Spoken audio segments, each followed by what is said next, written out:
Welcome, and looking at the US dollar here, and this particular move down through here, if it's counted as corrective, then the low of wave 2 is in place now. Okay, picking the lows is always dangerous, and we'd need confirmation on that, but this structure coming down through here would give us 5 down to this particular point here, so we do need to see it push up from here, that being the case, and the same with the euro as well.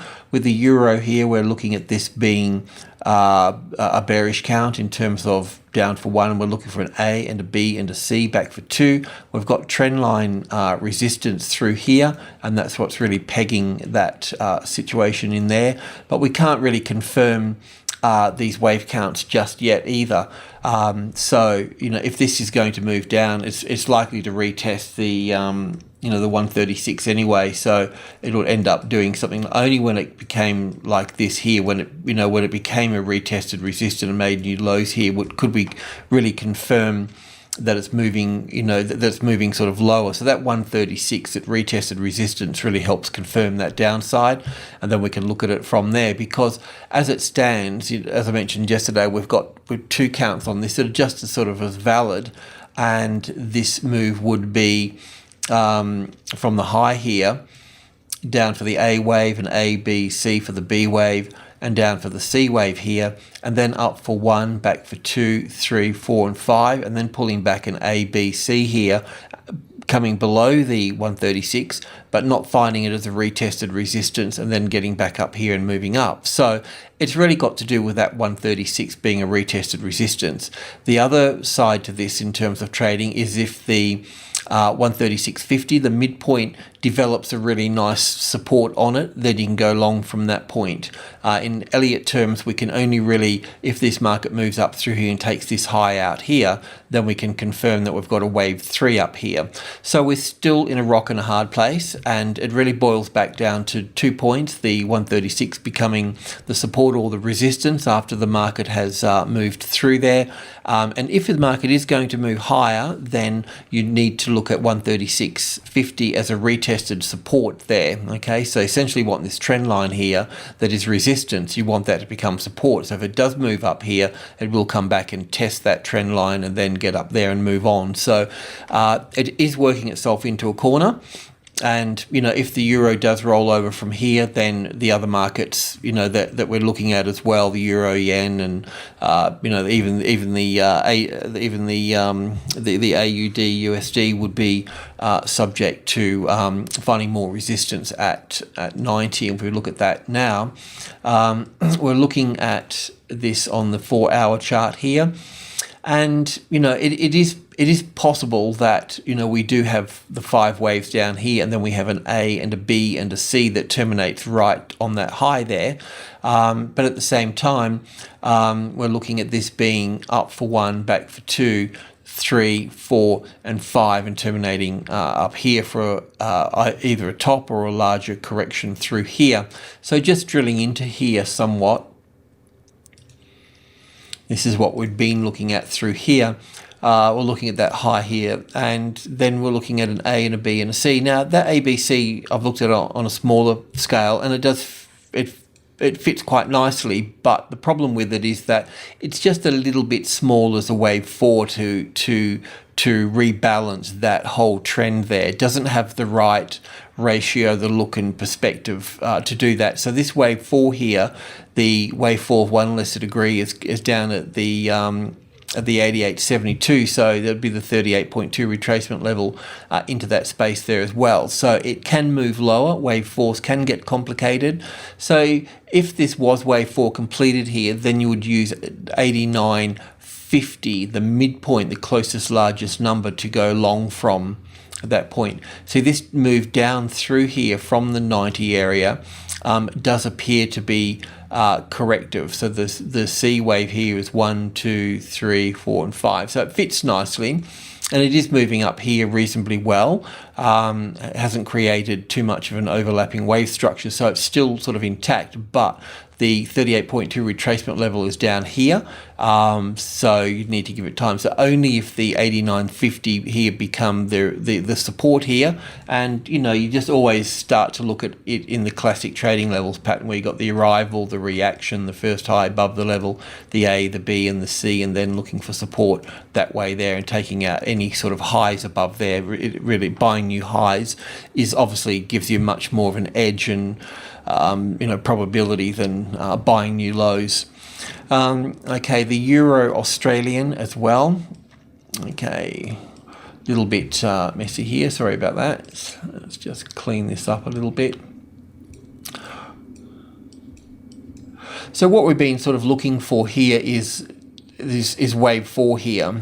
Okay, so the A, the B, and the C here. I think there's still a little move up through here to go, okay, at the 53 here. So we could also look at this at the classic trading levels pattern as well, because we've got the arrival, the reaction, the first high above the level, then an A and a B and a C. And after that, if it finds support, well, naturally we go long, but in this case, we wouldn't expect it to find support. So we'd be looking for it to move lower.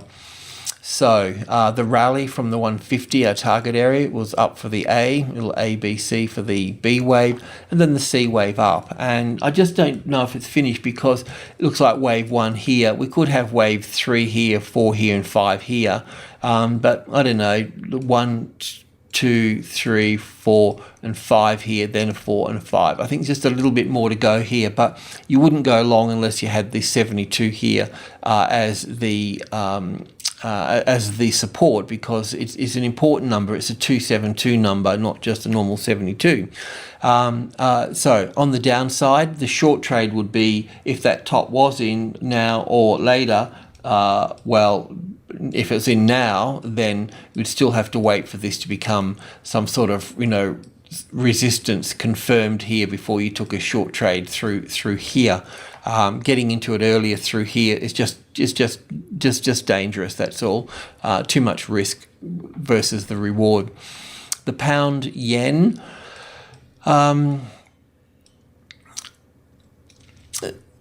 It's also a bit tricky, because the pound is like a bit like the sort of euro. They've sort of, these markets have rallied quite high, and we need to see if they're going to fade out here or not.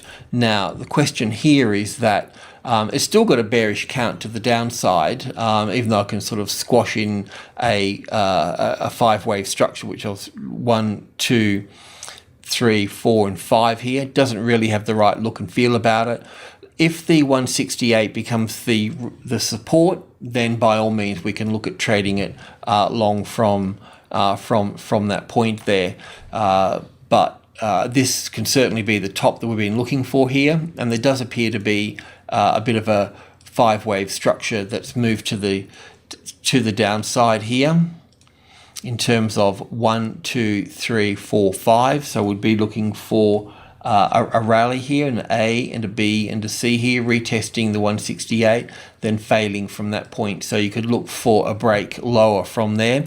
But if this low stays in place and it works back up here and finds support on the 168, well, then we simply have to go long from that point, but just be mindful that don't expect it to go too far. So it will just create another high above the levels, and it would look, in 5 waves, it would look something like this: the 1, the 2, the 3, the 4, and the 5 here, then an A and a B or something back through here. So not a lot of sort of action to be had here yet. We need confirmation, but the bias is lower. It's the same for the euro yen as well. This has got a slightly different wave count than the pound yen, but really they're both the same, just sort of flicking around with different sort of ideas. And this idea here was still looking at wave 4 here, a bit like the euro, rallying quite high as well. And we knew that just before the 140, we knew that the sellers there, because it never touched on here as for the sellers, the suppliers just below. Same case here. And here we've got an A and a B and a C wave in 5 waves here. So, we can be finished. We know that's the 3rd wave. We know that's the 4th. The 5th wave here is splitting hairs, so there may be a new high, but if there is a new high, it would roll over from that point there. So once again here, if you I mean, this is what we're up against here. So we could count yesterday, we count the 3 and the 4 here, but the sharp move through here makes it a little bit sort of difficult. But the 1, 2, 3, 4, and 5 kind of completes that if we ignore the spike. If that's the case, then we'll make new lows below here, and then you'd look to short at the 139 below the 139 here. Or a break of these lows here and add under the 139 here, picking leaving this as the top here.